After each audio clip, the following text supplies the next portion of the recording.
Bismillahirrahmanirrahim. Assalamualaikum warahmatullahi wabarakatuh. Alhamdulillah wassalatu wassalamu ala Rasulillah. La haula wala quwwata illa billah. Yang sangat kami muliakan seluruh jamaah Masjid Al-Furqan yang insya Allah semuanya dirahmati oleh Allah Subhanahu wa Ta'ala. Pertama, marilah kita panjatkan rasa syukur kita kehadirat Allah Subhanahu wa Ta'ala atas segala nikmat yang Allah berikan kepada kita.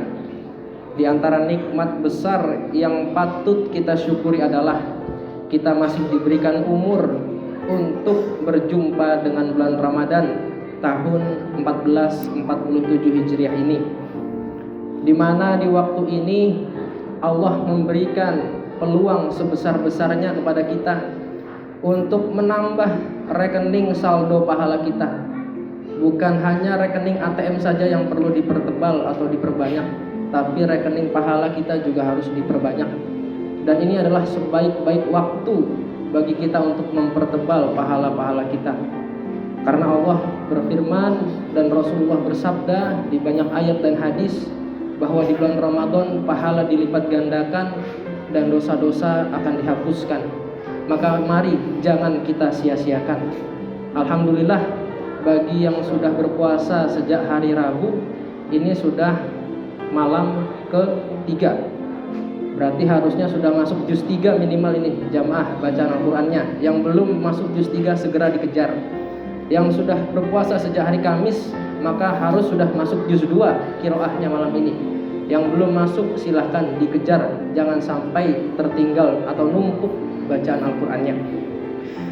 Yang kedua, salawat dan salam tak lupa kita sanjungkan ke Nabi kita Muhammad sallallahu alaihi wasallam.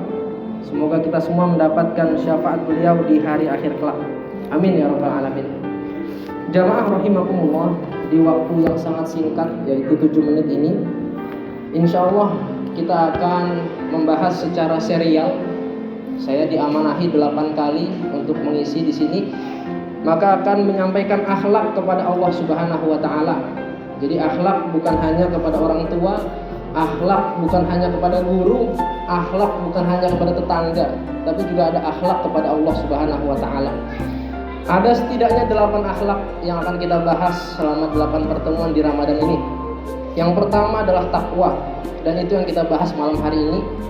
Yang kedua adalah cinta dan ridho kepada Allah. Yang ketiga ikhlas. Keempat khauf dan roja. Kelima tawakal. Keenam syukur. Ketujuh muraqabah. Dan kedelapan taubat. Kita bahas akhlak kepada Allah yang pertama secara ringkas, yaitu bertakwa. Di dalam Al-Quran, ayat yang memerintahkan kita untuk berpuasa ujungnya adalah la'allakum tattaqun, agar kita semua menjadi orang yang bertakwa. Maka Profesor Yunahar Ilyas di dalam bukunya yang berjudul Kuliah Akhlak mendefinisikan takwa dengan definisi yang paling populer, yaitu imtisalu awamirillah wajtinabu nawahihi, mengerjakan segala yang Allah perintahkan serta menjauhi apa yang Allah larang. Ini makna takwa yang paling populer.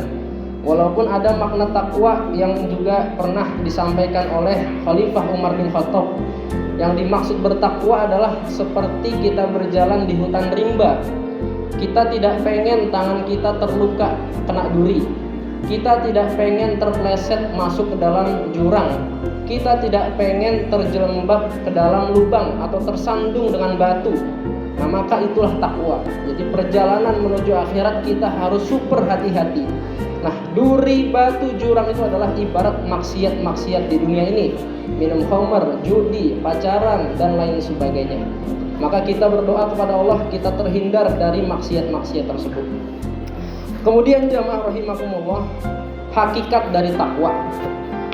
Jika kita membaca misalnya surat Al-Baqarah ayat 177 atau Al-Baqarah ayat 2 sampai 4 atau Ali Imran ayat 133 sampai 135.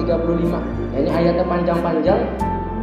maka dapat kita sarikan bahwa hakikat dari takwa itu adalah gabungan dari 3 unsur, yaitu pertama iman, kedua Islam, ketiga ihsan. Jadi disebut bertakwa kalau dia beriman kepada rukun iman yang 6, beriman kepada Allah, beriman kepada malaikat, beriman kepada kitab, beriman kepada nabi dan rasul, beriman kepada hari kiamat, dan beriman kepada qada dan qadar. Disebut juga bertakwa kalau dia melaksanakan rukun Islam, dia syahadat, puasa, sholat, zakat, dan haji jika mampu. Disebut juga dia bertakwa kalau dia melaksanakan ihsan. Apa itu ihsan? Kata Rasulullah, ihsan itu adalah anta'budallah ka'annaka tarahu fa illam takun tarahu fa innahu yaraka. Yang dimaksud ihsan adalah kita menyembah Allah seperti kita melihat Allah. Kalau kita tidak bisa melihat Allah, maka ketahuilah bahwa Allah melihat kita. Maka dalam rangkaian iman dan Islam kita itu semuanya kita persembahkan hanya untuk Allah Subhanahu wa taala. Itulah yang dimaksud dengan bertakwa.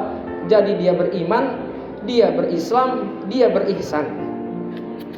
Di dalam Al-Qur'an juga jamaah rahimakumullah, kita diminta untuk bertakwa secara maksimal. Sering dibacakan saat khutbah Jumat.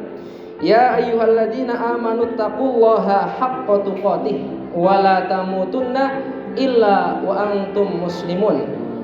Wahai orang-orang yang beriman, bertakwalah kepada Allah dengan sebenar-benarnya takwa. Janganlah sekali-kali kita mati atau meninggal kecuali dalam keadaan beragama Islam. Jadi kita diminta oleh Allah untuk bertakwa secara sebenar-benarnya takwa. Bahkan hadis Nabi juga menyampaikan ittaqillaha haitsuma kunta.